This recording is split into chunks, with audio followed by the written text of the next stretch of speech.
Hello guys, this is Prasad. So ఈ వీడియోలో అయితే మనం కొన్ని జావా బేసిక్స్ అయితే చూద్దాం. సో అందులో ఫస్ట్ వన్ వచ్చేసరికి క్లాసెస్ అండ్ ఆబ్జెక్ట్స్.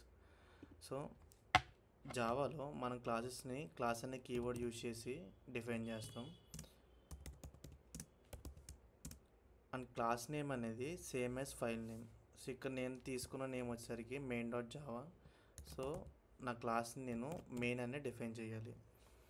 పబ్లిక్ ఎందుకంటే మనకి జేవిఎంకి అనేది యాక్సెస్ కావాలి. ఎందుకంటే while running code the JVM will execute this class only. ఎందుకంటే దీన్ని మనం పబ్లిక్ క్లాస్ కింద డిఫైన్ చేసాం. సో ఈచ్ ఫోల్డర్ అనేది కంపల్సరీ ఒక పబ్లిక్ క్లాస్ని అయితే కంటైన్ అయి ఉంటుంది, మీన్స్ క్యారీ చేస్తుంది. సో ఇప్పుడు క్లాస్ వరకు అయితే మనం డెఫినేషన్ కంప్లీట్ చేసాం. నెక్స్ట్ మనకి క్లాస్ దగ్గర దాకా యాక్సెస్ వచ్చినా కానీ మెథడ్ అనేది రన్ అవ్వాలి. సో ఆ మెథడ్ రన్ అవ్వడానికి మనం public static wide main arcs కింద రాస్తాం. సేమ్ యాజ్ ఇక్కడ కూడా పబ్లిక్, ఎందుకంటే ఇది పబ్లిక్ యాక్సెస్. సో జేవిఎంకి అనేది దీనికి యాక్సెస్ అనేది వస్తుంది. వై స్టాటిక్ అనేది ఒక కీవర్డ్. దీన్ని ఎప్పుడైతే యూజ్ చేస్తామో related to method or variable, ఆ మెథడ్ అండ్ వేరియబుల్ అనేది ప్యూర్లీ డిపెండ్ టు ద క్లాస్కి. సో దీనికి ఈ మెథడ్ని యూజ్ చేస్తే మనకి ఏ రకమైన ఆబ్జెక్ట్స్ అనేది అక్కర్లేదు. సో జేవిఎం అనేది డైరెక్ట్గా మెయిన్ అనే క్లాస్కి వచ్చి ఈ మెథడ్ మీద యాక్సెస్ తీసుకుంటుంది. And coming to the wide అని ఎందుకు రాసామంటే ఈ మెథడ్ అనేది ఏ టైప్ని కూడా మనకి రిటర్న్ చేయదు. సో అందుకు మనం దీన్ని వైడ్ కింద డిఫైన్ చేసాం. And coming to the main అనేది ఈ మెథడ్ యొక్క నేమ్. కంపల్సరీ మనం మెయిన్ని మెయిన్ అనే రాయాలి, కానీ దీనికి ఏ డిఫరెంట్ టైప్ నేమ్ మనం చేంజ్ చేసినా ఆర్ లైక్ స్టార్ట్ అని రాసిన ఎర్రర్ చూపించకపోయినా మీకు రన్ చేసేటప్పుడు మాత్రం, సో ఇక్కడైతే మనకి ఎర్రర్స్ అయితే ఏం చూపిస్తుందిలే, బట్ రన్ చేసినప్పుడు మనకి కన్సోల్ అయితే ఎర్రర్ వస్తుంది, main method not found. So దీని అర్థం ఏంటంటే జేవిఎం అనేది కంపల్సరీ మెయిన్ అనే మెథడ్ నుంచి మాత్రమే స్టార్ట్ అవుతుంది. ఎందుకంటే మెయిన్ అనే నేమ్ జేవిఎంలో ఇన్బుల్డ్గా డిఫైన్ చేసి ఉంది. సో మెయిన్ అని ఎప్పుడైతే మనకి కోడ్లో మనం మెన్షన్ చేస్తామో జేవిఎం అప్పుడు మాత్రమే మన కోడ్ని ప్రాపర్గా రన్ చేయగలదు. సో ఇప్పుడైతే మనకి హలో వరల్డ్ అనేది అయితే అవుట్పుట్లో వచ్చింది. సో ఇది దీని basic structure, class and object. ఇంకా స్ట్రింగ్ ఆర్గ్స్ అనేది ఏంటంటే ఈ మెథడ్ తీసుకునే డేటా టైప్ అన్నమాట. సో మనకి కీబోర్డ్ నుంచి ఇచ్చిన అన్ని వాల్యూస్ కానీ what ever it maybe A values ఇచ్చినా కూడా అదంతా కూడా మనకి స్ట్రింగ్స్ కింద అలౌ చేస్తుంది. ఇది ఆ అరే యొక్క నేమ్. ఇప్పుడు దాకా మనం డిఫైన్ చేసింది క్లాస్. సో నెక్స్ట్ వచ్చేసరికి ఆబ్జెక్ట్.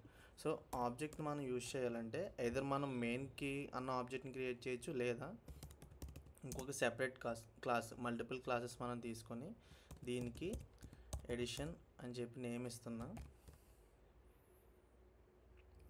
అండ్ నేమ్ ఇచ్చి దీని లోపల నేను ఒక ఫంక్షన్ అయితే మెథడ్ని అయితే డిఫైన్ చేస్తున్నా. దాని నేమ్ వచ్చేసరికి సమ్ అని నేను పెట్టుకుంటున్నా. సో మెథడ్ అన్నా కాబట్టి నేను బ్రేసెస్ ఇచ్చుకొని దీన్ని ఓపెన్ చేస్తున్నా. ఇక్కడ అబ్జర్వ్ చేస్తే మనకి ఎర్రర్ అనేది చూపిస్తుంది. ఈ ఎర్రర్ ఎందుకు చూపిస్తుంది అంటే నేను డిఫైన్ చేసిన రిటర్న్ టైప్ ఏంటి, ఇంటీజర్. బట్ నేను ఇక్కడ ఏ రిటర్న్ కూడా రాయలేదు నేను. సో రిటర్న్ రాసాను ఏ టైప్, ఇంటీజర్ కాబట్టి 0 ఇచ్చా, సెమీకోలన్ పెట్టుకున్నా. సో 0 ఇచ్చిన తర్వాత మనకి ఎర్రర్ అనేది పోయింది. సో ఇక్కడికి అనదర్ క్లాస్ అనేది డిఫైన్ చేసాం అండ్ అందులో ఒక మెథడ్ని అయితే మనం రాసుకున్నాం. ఇప్పుడు ఆ క్లాస్ యొక్క ఆబ్జెక్ట్ని ఈ మెయిన్ క్లాస్లో మనమైతే క్రియేట్ చేద్దాం.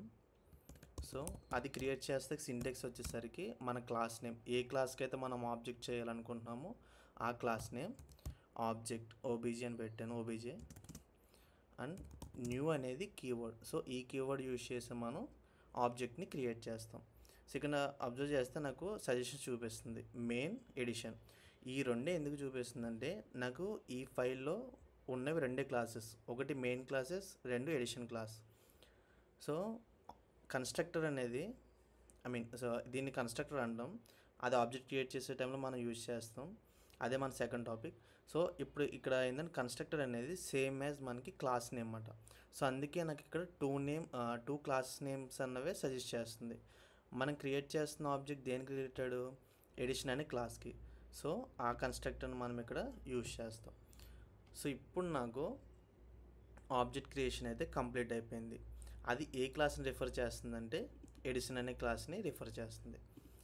ఇప్పుడు నేను ఈ ఆబ్జెక్ట్ ఓబీజేని యూజ్ చేసి సమ్ అనే మెథడ్ని నేను యాక్సెస్ చేయగలను. అది ఎలాగంటే let's say integer sum or value. ఇక్కడ ఓబీజే అనే ఆబ్జెక్ట్ని తీసుకొని నేను సమ్ అనే మెథడ్ని కాల్ చేసాను.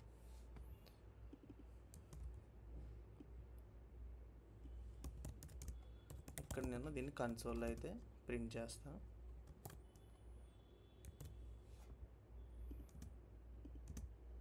Okay, so some value. నేను ఇప్పుడు దీన్ని రన్ చేస్తే మనకు అవుట్పుట్ అనేది 0 వస్తుంది. ఎందుకంటే ఈ ఆబ్జెక్ట్ని యూజ్ చేసి ఈ మెథడ్ని కాల్ చేసినప్పుడు కంట్రోలర్ అనేది ఈ క్లాస్కి వస్తుంది మనకి. సో ఈ క్లాస్లో సమ్ అనే మెథడ్ మనకి ఏం రిటర్న్ చేస్తుంది, 0ని రిటర్న్ చేస్తుంది. సో ఇది రన్ చేసినప్పుడు ఇక్కడ అబ్జర్వ్ చేస్తే 0 అనేది మనకి అవుట్పుట్ కింద అయితే వచ్చింది. సో ఇప్పుడు ఇక్కడ కన్స్ట్రక్టర్ని యూజ్ చేసి మనం క్రియేట్ చేసాం. మనకి కన్స్ట్రక్టర్లో కూడా చాలా టైప్స్ ఉంటాయి. Default constructors, parameterised constructions, so ఇట్లా డిఫరెంట్ టైప్స్ ఉంటాయి. అవన్నీ అయితే సెపరేట్గా ఇంకొక వీడియోలో డిస్కస్ చేద్దాం. సో ఇక్కడ మెయిన్ వచ్చేసరికి ఇప్పుడు మనకి క్లాస్ అనేది క్లాసెస్ క్రియేట్ చేసాం అండ్ ఆబ్జెక్ట్ ఎలా క్రియేట్ చేయాలన్నది కూడా చూసాం. ఆ ఆబ్జెక్ట్ని యూజ్ చేసి ఇంటర్నల్గా ఉన్న క్లాస్ లోపల మెథడ్స్ని ఎలాగ యాక్సెస్ చేయాలని కూడా చూసాం. నెక్స్ట్ వచ్చేసరికి మెథడ్ ఆర్గ్యుమెంట్స్ అండ్ పారామీటర్స్. ఇక్కడ మనం అబ్జర్వ్ చేస్తే ఈ మెథడ్కి నేను ఏ విధమైన ఇన్పుట్ వాల్యూస్ అయితే ప్రొవైడ్ చేస్తలే, డైరెక్ట్గా 0ని రిటర్న్ చేస్తున్నా. బట్ ఇన్ కేస్ నేను ఏదన్నా వాల్యూస్ని పాస్ చేసి ఆ వాల్యూస్తో సమ్ మ్యాథమెటికల్ ఆపరేషన్ చేసి నేను వాల్యూని తెచ్చుకుంటే అది పారామీటరైజ్డ్ మెథడ్ అవుతుంది. సింపుల్గా చెప్పాలంటే నేను ఇక్కడ 10 and 20 అయితే ఇన్పుట్ కింద పాస్ చేస్తున్నా. సో ఇక్కడ పాస్ అయితే చేస్తున్నాయి కానీ ఇక్కడ అబ్జర్వ్ చేస్తే ఎర్రర్ అనేది చూపిస్తుంది. The method sum in the additional can be applicable given types.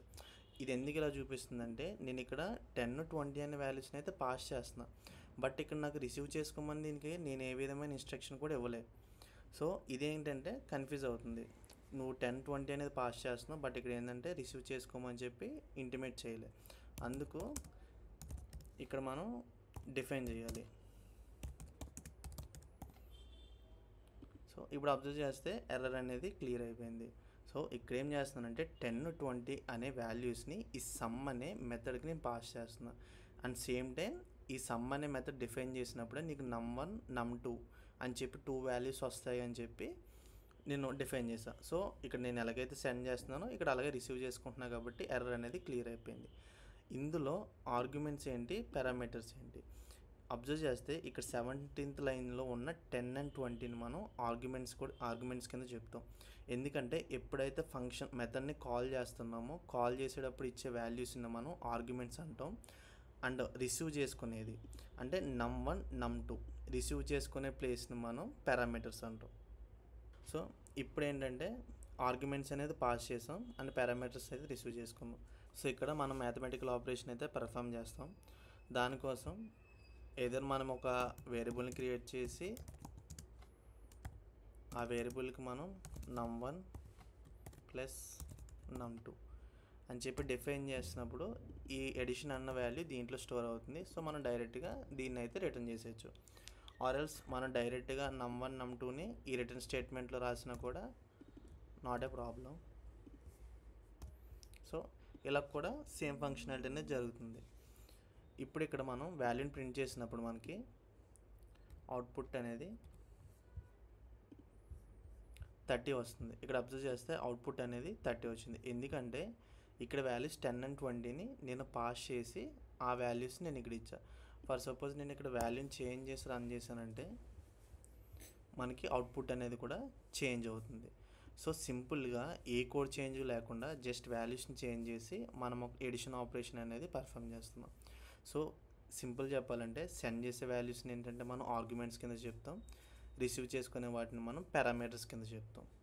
So ఇది జావా యొక్క బేసిక్ థింగ్స్, లైక్ క్లాస్ అంటే ఏంటి, ఆబ్జెక్ట్స్ అంటే ఏంటి, కన్స్ట్రక్టర్, మెథడ్ని ఎలా యూజ్ చేస్తాం, దాంట్లో ప్రాపర్టీస్ ఏంటి. సో వీడియో అయితే అర్థమైంది అనుకుంటున్నా. ఏమన్నా డౌట్ ఉంటే కామెంట్ సెక్షన్లో చెప్పండి. ఇంకా రిలేటెడ్ వీడియోస్ ఏమన్నా కావాలంటే ఫర్దర్గా కూడా చేస్తా. సో వీడియో అయితే నచ్చితే ఛానల్ అయితే సబ్స్క్రైబ్ చేసుకోండి. Thanks for watching.